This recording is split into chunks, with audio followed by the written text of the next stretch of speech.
นะฮะ10 วัตต์ขนาด10 วัตต์มีดีเลย์กับ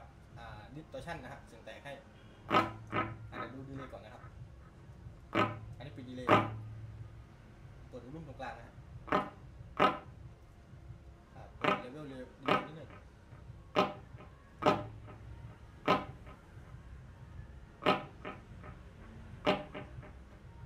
ไทม์ก็คือความเร็วในการตามนะฮะตามช้า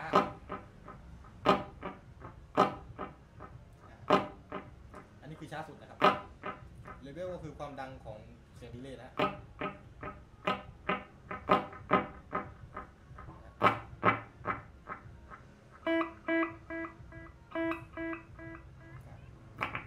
ดีเลย์ตามเร็ว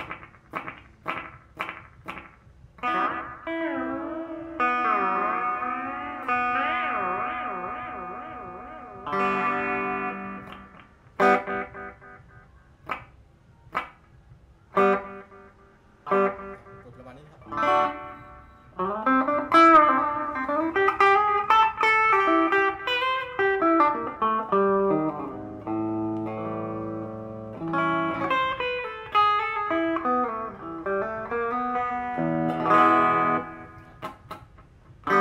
ล้วก็มีEQ ได้แหลมกับเบสนะครับ